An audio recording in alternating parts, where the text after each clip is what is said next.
Colombe, Val-de-Grâce, c'est un lieu, c'est un appartement familial, c'est un enracinement dans un bonheur d'enfant.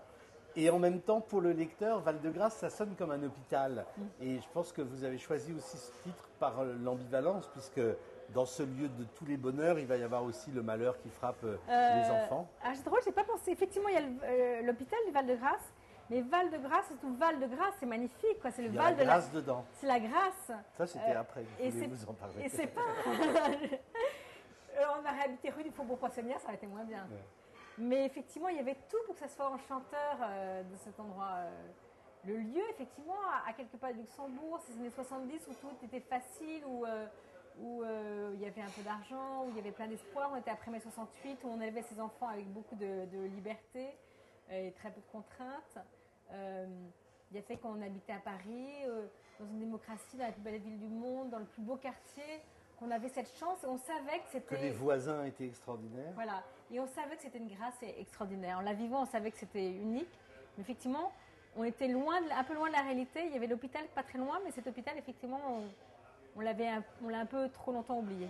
Alors, c'est pas seulement un livre un peu proustien sur les saveurs de l'enfance et comment les retrouver, même s'il y a vraiment des pages très très délicates là-dessus. Je trouve aussi qu'en creux et très légèrement, c'est aussi le portrait d'une génération de vos parents, de vos grands-parents, de ces gens qui en ont tellement morflé la guerre, la déportation, qu'ils ont décidé qu'ils épargneraient absolument leur descendance de ça et que l'inconditionnalité du bonheur ou de l'amour qu'ils donneraient à leurs enfants serait la protection par rapport au malheur qu'ils avaient connu. Oui, c'est fou. Hein. Et j'ai mis très longtemps à me rendre compte de ça, que ce qu'on vivait était exceptionnel. Et si on vivait ce moment, cette grâce absolue, cet amour sans condition, c'est qu'eux-mêmes avaient tellement souffert, mais ils l'ont caché.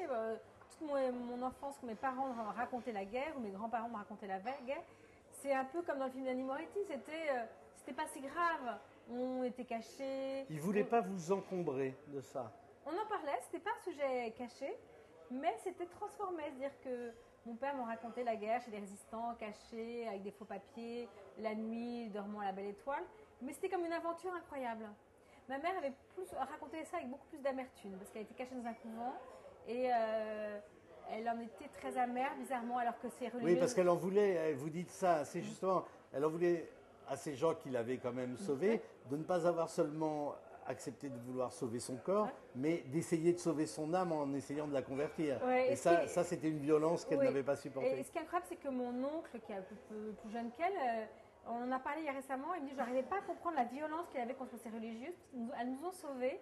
Et elles ont mis leur vie en péril pour nous sauver, parce qu'elles sont allées demander à l'archevêque de Lyon si effectivement elles avaient le droit de cacher les enfants juifs. Et l'archevêque leur a répondu, c'était pas un droit, c'est un devoir que vous avez.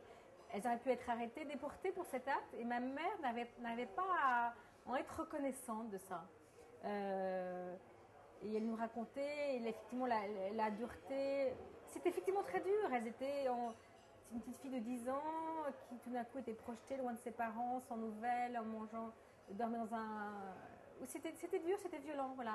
Et par rapport à ses propres enfants, qu'est-ce qu'on tire comme leçon finalement de ce bonheur? À un moment, vous avez cette phrase, je crois que vous en servez dans la 4e de couverture. Ouais. Est-ce qu'on me pardonnera d'avoir été tant aimé? Oui, c'est pas facile parce que d'abord, on ne retrouve jamais cet amour-là. On pense effectivement naïvement que les autres vont vous aimer de la même façon, mais non, c'est pas vrai.